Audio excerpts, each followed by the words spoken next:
नमस्कार, जय हिंद। स्वागत है आप सभी के अपने परिवार एंट्रेंस क्लिक पर। और हमने सैनिक स्कूल का जो वीडियो बनाया था पिछला वाला, उसमें मैंने जो भी बेसिक जानकारियां थी वो मैंने समझा दिया था। और आज के इस वीडियो में हम लोग समझेंगे कि जो सिलेबस मैंने बताया था कि क्या क्या सब्जेक्ट्स आएंगे, उस सब्जेक्ट के अनुसार आपके क्या क्या टॉपिक रहेंगे। आज के इस वीडियो में हम लोग टॉपिक देखने वाले हैं कि क्लास 6 के लिए या क्लास 9 के लिए, क्योंकि आप सभी को पता है कि क्लास 6 या 9 में ही इसमें एडमिशन होता है। तो उन दोनों के लिए उसमें क्या क्या चीज़ें, कौन कौन से टॉपिक्स आएंगे, मतलब लेसन कौन कौन से आएंगे, तो इस चीज़ का ध्यान रखेंगे। लेकिन उसके पहले हम लोगों ने कल जहाँ पर ख़त्म किया था, थोड़ा सा वहाँ से हम लोग शुरुआत करते हैं। जैसे मैंने आप लोगों को बताया था कि जो एग्ज़ाम होगा वो ऑब्जेक्टिव टाइप का रहेगा, MCQ रहेगा, और इसमें नेगेटिव मार्किंग नहीं है। लेकिन कभी कभी क्या होता है, वो चाहे कोई भी एग्ज़ाम हो, कभी कभी हो सकता है कि एग्जामिनर से, जो एग्ज़ाम सेट क्वेश्चन सेट करता है, जो एग्ज़ाम कंडक्ट करवाता है, उसके तरफ से भी एक दो ठो क्वेश्चन गलतियां निकल जाती हैं। या आपने जो क्वेश्चन करके आया है, ठीक है, और लग रहा है कि आपको ये क्वेश्चन, बिल्कुल ये क्वेश्चन ही गलत है, ठीक है ना, क्वेश्चन ही गलत है।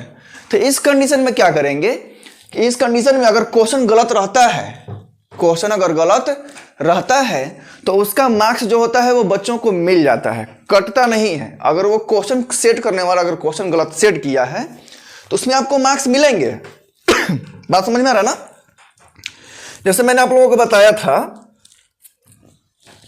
कि अगर आपने कोई क्वेश्चन, मान लीजिए 20 क्वेश्चंस किए, ठीक है, इसमें से आपके 2 गलत हो गए, ठीक, तो आपके 18 मार्क्स ही मिलेंगे।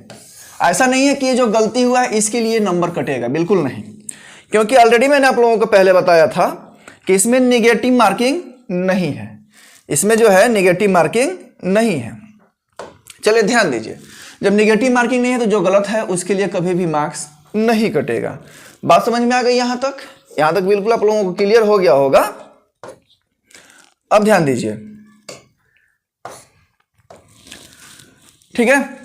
अब मान लीजिए कि कोई क्वेश्चन है, जैसे 20 में से अगर कोई क्वेश्चन ही गलती कर दिया, एक क्वेश्चन इसमें गलत है, तो उस हिसाब से आपको जो है, अगर एक क्वेश्चन गलत है तो आपके बचे कितने भाई? 19 बचे, और 19 में से 2 गलती किए हुए हैं, ठीक है। आपके मार्क्स कितने हुए? 17 नहीं मिलेंगे, आपको मिलेंगे 18 ही, क्योंकि ये क्वेश्चन जो है उसके तरफ से गलती हुआ है, आपके तरफ से ये क्वेश्चन जो है वो गलत नहीं हुआ है। बात समझ में आ गई? यहां तक क्लियर हो गए? तो कहाँ कहाँ स्कूल है, किस किस नाम से है, वो सारी चीज़ें लिस्ट आप लोग देख सकते हैं। आप अपने फ़ोन में भी डाउनलोड करके देख सकते हैं, ठीक है। जो मैंने साइट बताया था या सरकारी रिजल्ट से भी आप लोग डाउनलोड कर सकते हैं। अब देखिए क्लास 6 के लिए जो है आप लोगों का ये मैथमेटिक्स का ये लेसन दिया हुआ है, लेसन वाइज, इस बात का ध्यान रखेंगे। सारी चीज़ें, मतलब कि जो क्लास 6 का सिलेबस में जो पढ़ाया जाता है पूरा, ठीक है। हो सकता है कि एक दो आप लोगों को इसमें एक्स्ट्रा देखने को मिल जाए। हालांकि ये सारी जो चीज़ें हैं वो क्लास 6 के, क्लास 5 के, वो पूरे सिलेबस में होता है। ये मैथ का हो गया आपका, ये क्या हो जाएगा भाई? इंटेलिजेंस। इंटेलिजेंस आप लोगों को भैया अलग से तो पढ़ना ही पड़ेगा। इंटेलिजेंस में क्या होता है? रीजनिंग होता है, इसमें थोड़ा सा दिमाग लगाना होता है, कोई इसमें डिफिकल्ट नहीं रहता है। इसमें आप लोगों को कंप्रेशन पैसेज दे दिया रहेगा, प्रीपोजिशन कहाँ लगाना है, आर्टिकल कौन सा लगेगा, वो सारी चीज़ें वहीं इसमें दी हुई हैं।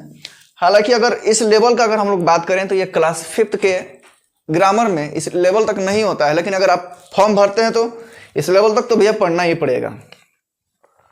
ये जनरल नॉलेज का है आप लोगों का, आप लोग देख सकते हैं आराम से, कोई दिक्कत नहीं है।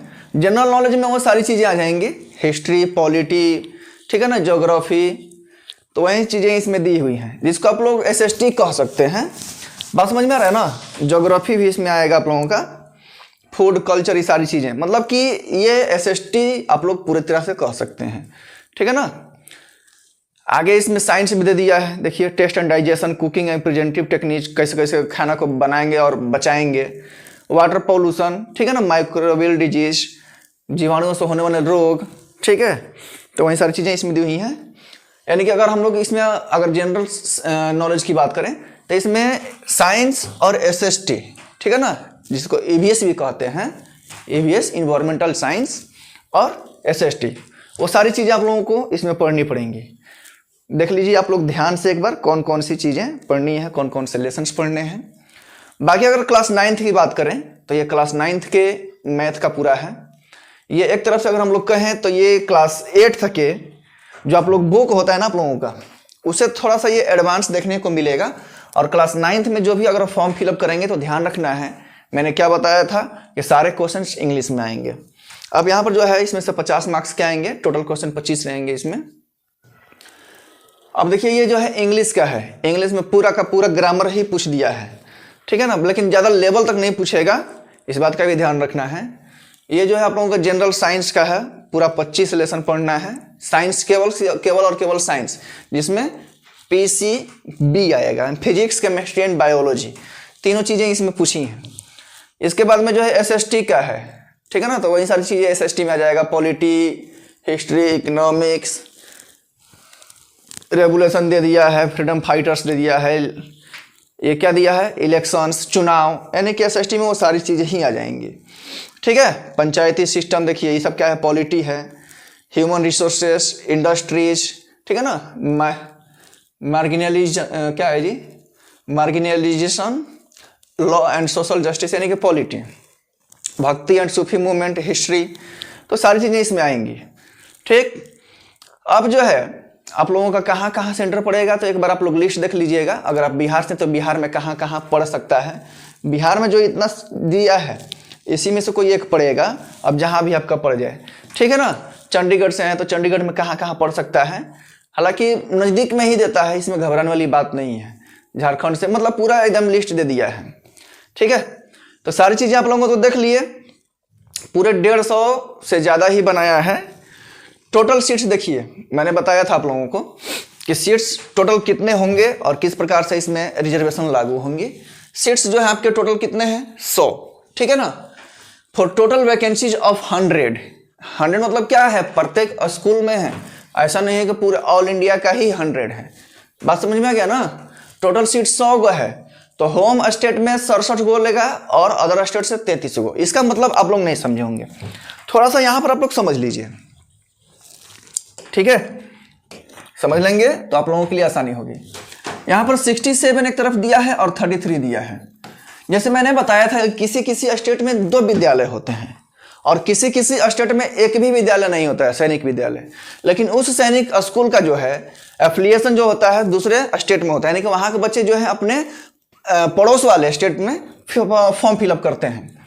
तो अगर मान चलो कि 100 सीट है तो ये जिस स्टेट में स्कूल है, जिस स्टेट में ये जो स्कूल है, ये जो विद्यालय है, जिस स्टेट में मान लो कि बिहार में है, ठीक है, तो बिहार के 67 बच्चे इसमें आएंगे।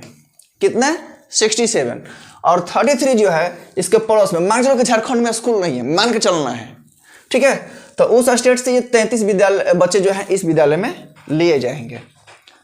यानी कि जिस स्टेट में वो विद्यालय है वहां से 67 बच्चे, बाकी दूसरे स्टेट से जिस स्टेट में बच्चे विद्यालय नहीं है। बात समझ में आ गई। इसके बाद जो है आप लोग यहाँ पर देख पा रहे होंगे कि कैटेगरी वाइज इसमें क्या होता है भाई, रिजर्वेशन भी होता है। इसलिए मैंने आप लोगों को बताया था कि आप जनरल से हैं, डिफेंस से हैं, बैलेंस शीट से हैं, ओबीसी हैं या एसटी हैं, एसटी हैं। तो इसमें किस प्रकार से आप लोगों का फॉर्म फिलअप किया जाएगा और किस प्रकार से सीट बंटवारा किया जाएगा। अब ध्यान दो, वहां पर जो मैंने बताया है वो चीजें, ठीक है, उसी पर ही अगर एससी हैं तो 15% इस पर भी लागू होगा, 15% इस पर भी लागू होगा, ठीक है ना। यानी कि 10 बच्चे उस स्टेट से लिए जाएंगे और 5 बच्चे अदर स्टेट से, दोनों मिलाकर के 15%। तो इस प्रकार से क्या होगा भाई, इसमें सम हो जाएगा। जनरल की जो है 34 - 9, क्यों 9 घट गया, क्योंकि डिफेंस वाले इसमें इंक्लूड रहेंगे, ठीक है ना। और यहां पर क्या है भाई, 4 बच्चे डिफेंस से रहेंगे, ये वाले। अगर जो डिफेंस सेक्टर में है, जिनके मम्मी पापा डिफेंस सेक्टर में हैं, तो वो अगर डिफेंस यस कर देते हैं फॉर्म भरते समय, तो उनको इसमें प्रायोरिटी दी जाएगी 9 सीट में, ठीक है। नहीं करता है तो फिर आपको 25 सीट में प्रायोरिटी दी जाएगी, लेकिन 9 सीट जो है ये जनरल में ही इंक्लूडेड है। बात समझ में आ गया। बाकी अगर कहीं दिक्कत हो तो आप लोग कमेंट करके बता सकते हैं। बाकी कैसे कैसे कौन सी चीज़ें बनानी है, डॉक्यूमेंट्स क्या क्या लगेंगे, तो मैंने बता दिया है। बाकी डॉक्यूमेंट्स की अगर जानकारी जो है आप लोगों को अधिक चाहिए कि और क्या लग सकते हैं, तो इसके रिगार्डिंग मैंने एक वीडियो बना करके पहले ही डाला हुआ है, उसको आप लोग देख सकते हैं। अगर ये आप लोगों को वीडियो पसंद आई हो, ठीक है, तो लाइक कर देंगे, और चैनल पर पहली बार आए होंगे तो सब्सक्राइब कर देंगे। साथ ही अब हम लोग इसके रिगार्डिंग या CHS के रिगार्डिंग या नवोदय विद्यालय के रिगार्डिंग बहुत जल्द ही क्लास करने वाले हैं। तो ये चैनल को अपने दोस्तों के साथ भी शेयर कर देंगे ताकि उनको भी फायदा मिल सके। फिर मिलेंगे आप लोगों से नेक्स्ट वीडियो में, तब तक के लिए जय हिंद।